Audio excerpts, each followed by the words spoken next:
This Guy's Garage.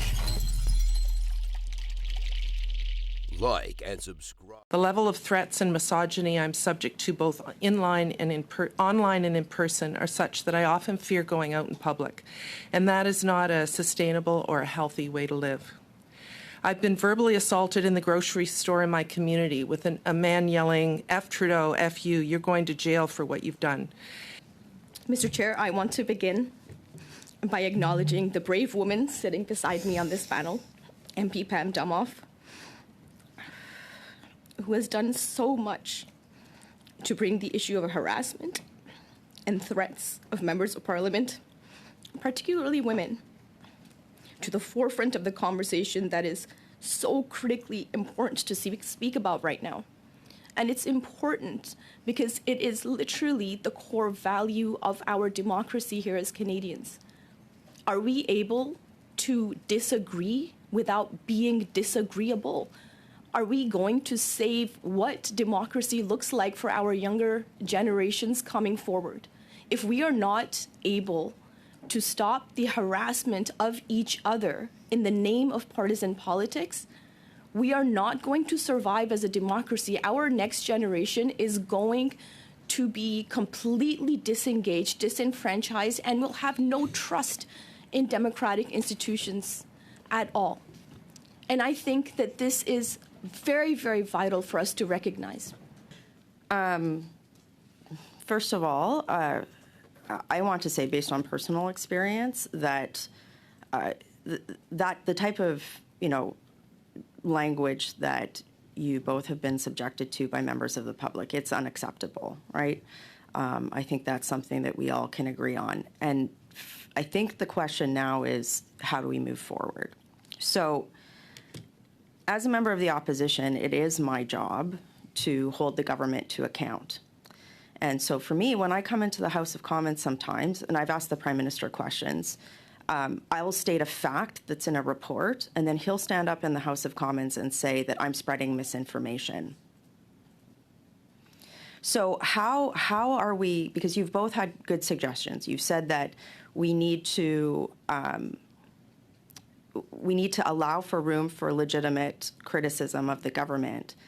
But how can we do that when we have a Prime Minister who stands up over and over again, and many of the ministry as well, when there's a legitimate concern, rather than defending the policy, or it's just there's misinformation, Conservatives are spreading misinformation, and do you think that also degrades the environment that happens in question period that Ms. Khalid described?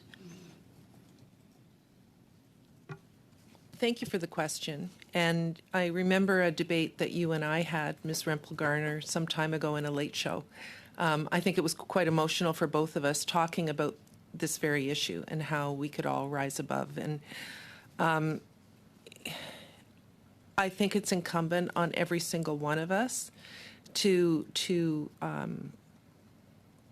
frame our questions in a way that are respectful, but also frame answers in a way that's respectful. I feel like I always do try to do that. I'm not going to try and make this partisan about the Prime Minister or the Leader of the Opposition, because I really want to talk about how we as individuals can rise above. On that, I'm not going to get into tu quo cui here, like who did what. You didn't name a lot of people. I do think that I have not shared my experiences because I don't want that to be my Google search. I'm not saying that sharing the experience is invalid, but we need to drive to solutions here. And number one, I would just respectfully ask that, going back to your caucus, maybe say, when the opposition asks for information, the line, "that is misinformation," is not productive, one. Two, a lot of this has to do, a lot of me behind the scenes, and I don't want to share my experience publicly, but I've actually had scenarios where charges have been laid and somebody has been released on bail immediately and then disappeared. And then these were death threats. So I have to walk around wondering where this person is. Do you think bail reform to prevent, because we know that like online harassment, and it's not just us, it's every woman in the country, right? Like when the RCMP said MPs need more protection, I'm like, if they can't protect me, how do they protect everyone else? And we know that women see escalation in this type of violence. Do you think that the sort of catch and release policy that allows people where there's repeated harassment to just be released on bail, and then in some instances murder or commit violence against women, do you think that that should be reformed? If I may. First and foremost, through you, Chair, I acknowledge the hard work and the integrity of Ms. Rempel-Garner. I know how much she goes through on a regular basis, and whether you can share it or not, I acknowledge it, and I'm very, very sympathetic towards it. I think the study of why we're here today is about the conduct between members of Parliament. And I think that it would be great if we could provide solutions on that specifically. And the one that I had proposed in my opening remarks. On that, remarks, have either of you received or pressed charges for criminal harassment against any other member of Parliament? No. Okay. So then I think a lot of what I've heard and where this comes from is online harassment from the general public, bots, we don't know. So how do we get to a solution on that? Because frankly, I'm tired of the perpetual story I've had for 15 years, which is how do you live with violence against women in politics? I'm sure you both feel the same way. So let's go to solutions. I'm suggesting bail reform. I'd like to get in other areas as well, too, like the fact that repeated harassment, the government hasn't moved to look at any sort of way where repeated harassment, that there's no tools for law enforcement to perhaps get the identity of somebody online. It's a slow and onerous process that allows for escalation of violence. Do you have any solutions on this type of harassment, either bail reform or this, that the committee could consider? So on that, I have made reports to the police, and when I have, on some occasions, I've been asked what I would like the police to do. On other occasions, as I mentioned in my opening remarks, I was told it didn't rise to the level. So I do feel that there's a disconnect between what we received. I do want to make a comment, though, on serial harassers, that and I know the members from Alberta, I'm from Ontario. I will talk about Ontario. It's provincially appointed judges who are making bail decisions. Ontario jails are overrun, and judges are hesitant to send people to provincially, not federally run facilities. It's a complicated issue. We did bring forward a bill which was supported by all parties on bail reform, but I do think we should focus on what we can do as individuals on MP to MP harassment, and not, there are broader conversations to be had about the criminal justice system in general. I just want to be clear with my two colleagues here. You aren't suggesting that the Liberal Party hasn't made statements that have agitated people in the past, right? You admit that's happened.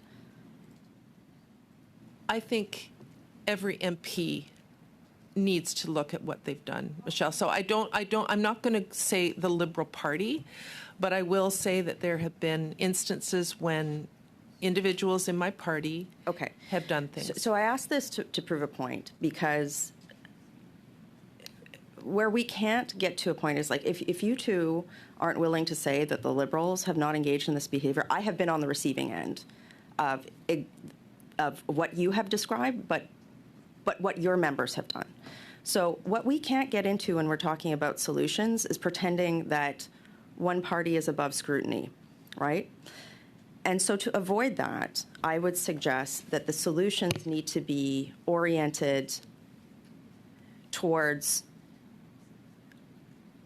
using what is in law for criminal harassment, hate speech, and where there are gaps in that prevent not just us, any Canadian, from accessing justice or de-escalating these types of behavior, that we go there. Would you agree with that principle, that any forward solution on this can't be governed by a partisan body? I absolutely agree. Okay. And in my remarks, I even said that it's not all conservative. And I can only, and my colleague can only speak to what we've experienced, Ms. Rempel-Garner. We can't speak to what you or Ms. Ferrari or anyone else has experienced. I can only speak about what's happened to me and the impact that has been a direct result of a Conservative MP. I can't speak to anything that anyone else has But you wouldn't experienced. suggest that the Prime Minister is directly responsible for the harassment I've received, would you? I've been trying to stay above the fray because I'm not getting into whether the opposition leader or the Prime Minister. I mean, if you want to go there, we can. But I really would prefer not to. Okay, so the point I'm trying to make is that solutions have to be objective and not be governed by, and I have concerns that a code of conduct that would be governed by a partisan body or a quasi-partisan body wouldn't get to that point. So, for recommendations, would you support a recommendation, particularly going into the next federal election, where intimate images that are created by deepfake technology, that those types of images would be applied to the same criminal code sanctions that are in the criminal code right now for sort of traditional intimate images? I'm not a lawyer, so I'll just give my own personal opinion. I know you've done a lot of work, a lot more than I have on AI and that type of thing, but absolutely. Okay. The other thing I was thinking of was that there needs to be a mechanism by which, when there's repeated harassing behavior that has gotten to a point where, a court of justice sees or there's a summary conviction, that there's a clear instance of repeated harassment, that law enforcement should be able to go under some sort of an order and obtain the identity of somebody from a social media platform so that charges could be laid. Right now, there's gray area in the law. Would you recommend something like that? So when we, the Ethics Committee actually went to the RCMP last week and got a whole training session on their digital forensic, and that's an issue that they raised with us. Okay, so we need some legislation on that. The other thing is, when there's clear instances of repeated harassing behavior online, and we're not talking about like a single mean tweet or something here, but like there's somebody who's clearly repeatedly harassing somebody, threatening, obscene, whatever the definition is, that there needs to be some sort of intervention available to the Court of Justice so that that person is directed to stop communicating with somebody. That doesn't exist right now. Would you recommend that that's something that the government should be looking into at this point in time? Yes, and actually Julie Lalonde is a witness in the next panel. I think she'd be a good person to ask those questions to. She has a lot of experience on that. Thank you. And again, like, the reason why I'm looking at objective solutions is that, I could sit here and talk about members of the Liberal Party that I've had to block on social media, but because they have sent hordes after me, right? I just think that if we get into a situation where we are censoring speech, particularly where we are saying the government's position is the positive position that needs to be uploaded, and that criticism of the government is downloaded in a legitimate situation, that we're doing democracy a disservice. I'm not saying there isn't a problem with what you and me and others have received. I'm just trying to look at objective solutions. So would you recommend in that scenario that we look at strengthening or closing loopholes that are in existing criminal justice laws that prevent law enforcement from intervening at early stages that allow this behavior to escalate into, hate speech, threats of violence, or actual violence? Colleagues, just I've let that question go about 60 seconds over, so a quick response. I'm sorry to rush. Yes. Well, Ms. Damoff, that was exemplary in terms of quick. Thank you very much. Thanks, Ms. Rempel-Garner. Thank you very much to everybody. Ms. Ferrari, the floor will be yours for 5 minutes. Thanks. Excuse me. Pardon my voice. Thank you for having me here today. Excuse me. And thank you to our two witnesses. It is certainly a story to be a person in politics and then add the woman in front of it. It is different. And, you know, I appreciate the testimony. I've always joked, I said, imagine we started a mean tweets, you know, like Jimmy Kimmel used to do, and we all, as MPs from every party, just read them. You know, one of the things that it popped up, and my colleague really eloquently positioned this, and it's that legitimate criticism versus harassment. And I think there's a lot around that, because it is our job, as she has mentioned, in opposition, to ensure that we're holding that line, and, you know, people don't feel heard. And I guess one of the questions I would ask you is, a lot of those messages you read, in particular, Pam, they were, you know, they were pretty graphic. They were from the public. They weren't from other members. But do you think those people that write those things are doing okay? So they were sent to me, though, through you, Chair. They were sent to me as a result of the action of another member of Parliament. So it wasn't anything I had done. It wasn't necessarily policy related. But in answer to your question, though, I do think since the pandemic, I have found it's gotten much worse since the pandemic, and I do think that a lot of people are struggling with mental health and are struggling dealing with threats, whether it's to their health, to their safety, whether to what's going on around the world. So I do think that there are a lot of people, and I also want to say, too, that the vast majority of Canadians are good and decent people who do not treat other people in this way, but it's becoming more and more prevalent in society. Yeah, I mean, I think so. And I think what people say online versus what they say to your face are very different. They're very, very different things. Just to retract then, so you're saying that those messages that you read into the record today, they were directly linked to an MP's comments? Or they were just random messages to you? They came to, so look, I have had over my almost 9 years as an MP, thousands of just horrific messages. The examples I gave, though, most of them were the result of the actions of an MP posting something, which then resulted in a flood directly related to what that individual had posted. Okay, thank you. I think sometimes, too, I think it is important to say policies. Like, I think sometimes there's policies that make people feel unheard or unseen, and I'm not excusing it. Listen, I'm on the same end. I have, you know, criminal charges against people who've threatened to kill myself as well. But I think sometimes it's, to your point, if people don't feel heard, right? I think that is a piece of the puzzle, and Ms. Rempel-Garner touched on this greatly. Like, and I would suggest that recommendation. The biggest thing I get told is nobody answers a question in question period, and people, you know, and you have the worst food insecurity in history. You have you have a mental health crisis. You have suicide rates. You have all of these things, and I don't justify people's hateful behavior, but there's always a reason why somebody is doing what they're doing, and so I think, on a bigger scale, when we look at raising our children and knowing, like, you can't say that to somebody's face, so don't say it online, you know? And so I think when we're making these recommendations, I think it is great to go back to sort of the criminal piece of it.